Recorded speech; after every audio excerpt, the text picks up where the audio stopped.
Mali News Jabarani filɛbagaw aw bisimila Mali News Jabarani sanfɛ. Bi ye araba ye juwe kalo tile 13. Ivoirien militaire minnu minɛlen bɛ Mali kɔnɔ yan. Kuma wɛrɛ bɔla a ko kɔrɔ sɔgɔmada in na. O ye kunnafoni jumɛn ye? RFI n'o ye Faransika kunnafoni di so dɔ ye radio so.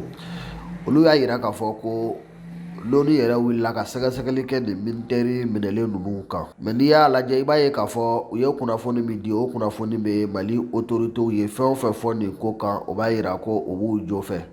Sabula RFI ka kuma in na i n'a fɔ an yɛrɛ bɛ tila k'a k'a la aw yɛrɛ b'a lamɛn nka minnu tɛ tubabukan mɛn kosɛbɛ an y'a kanu k'a fɔ an b'a kumaba las'u ma bamanankan na. RFI b'a yira a ka kunnafoni in kɔnɔ k'a fɔ ko nin kuma fɔlen dimanche don k'a fɔ ko Mali autorités ye Nations Unies mɔgɔ dɔw minɛ n'u bɛ baara kɛ Nations Unies ka bolofara dɔ ye. A ko Nations Unies la u wulila ka sɛgɛsɛgɛli kɛ a ko kan nka u ye sɛgɛsɛgɛli fɛn o fɛn kɛ u ma ɲɛya ko ma. U y'u ka fichiers lajɛ u ka mɔgɔ bɛ baara kɛ Nations Unies bolo kan walima Nations Unies ka jɛkulu dɔw bolo u ka fichier bɛɛ lajɛ u ma se ka mɔgɔ ninnu tɔgɔ sɔrɔ a fichier si kɔnɔ. U m'a ye u ka sɛbɛn si kɔnɔ k'a fɔ ko ni mɔgɔ ninnu bɛ baara kɛ éléments nationaux de soutien la i n'a fɔ a fɔra an yɛrɛ cogo min i n'a fɔ MINUSMA yɛrɛ ka kuma lasela Olivier Salgado n'o bɛ Bamakɔ yan o tun y'a sɛbɛn a ka Twitter kan cogo min k'a fɔ ko mɔgɔ minnu filɛ nin ye ko u tɛ baara kɛ MINUSMA la mais k'u bɛ baara kɛ MINUSMA ka bolofara dɔ bɛ yen ni o bɛ MINUSMA ka yɔrɔ dɔw protéger k'u bɛ baara kɛ o cadre kɔnɔ.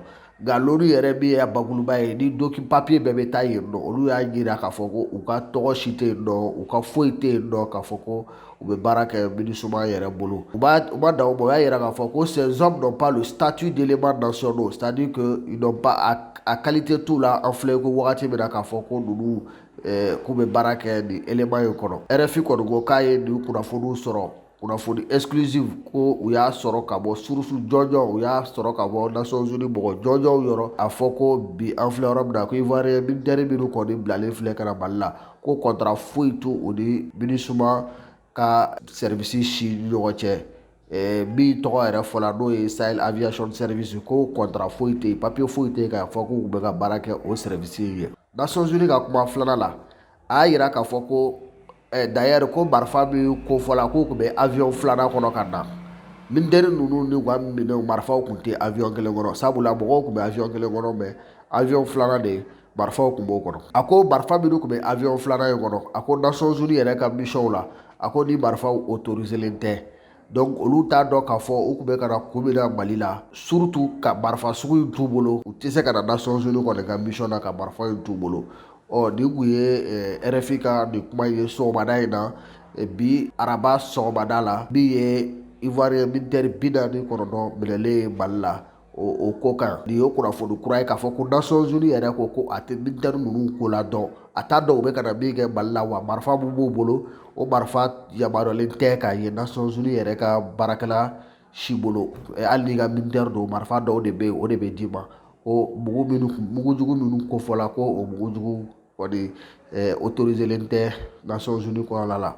An bɛna a fɛn k'a la minnu bɛ faransɛ mɛn u yɛrɛ k'a lamɛn RFI ka élément dɔ sɔgɔmada in na u b'a yira k'a fɔ ko Mali autorités kɔni u ye fɛn o fɛn fɔ nin ko in kan an filɛ ko wagati min na a bɛɛ ye tiɲɛ ye an ka jɛ an ka lamɛn ɲɔgɔn fɛ. Circonspect et confus, c'est l'état d'esprit des diplomates de la plupart des pays concernés par cette affaire. Prévenus bien en aval de l'arrestation des 49 Ivoiriens, l'ONU a lancé hier ses équipes vérifier différentes pistes et incohérences sur place. Mais après avoir épluché les fichiers de personnel, elle en est sûre, ces hommes n'ont pas le statut d'éléments nationaux de soutien de NSE, comme l'a stipulé pourtant le Conseil national de sécurité réuni sous la houlette du président Ouattara hier à Abidjan. RFI en a eu la confirmation exclusive. Impossible de fait pour New York de déterminer dans quel cadre ces soldats ont été dépêchés à Bamako, ni leur lien contractuel avec la société censée les embaucher, Sahel Aviation Service. Les armes du contingent transporté dans le deuxième avion n'auraient ainsi, par déduction, jamais été autorisées par les Nations Unies non plus. Le ministre des Affaires étrangères malien est actuellement à New York pour un forum sur le développement durable. Il pourrait évoquer ce dossier avec le secrétariat de l'ONU qui, de son côté, est soucieux de préserver la dynamique positive mise en place au dernier sommet de la CEDEAO. Karine Houghton, New York, RFI.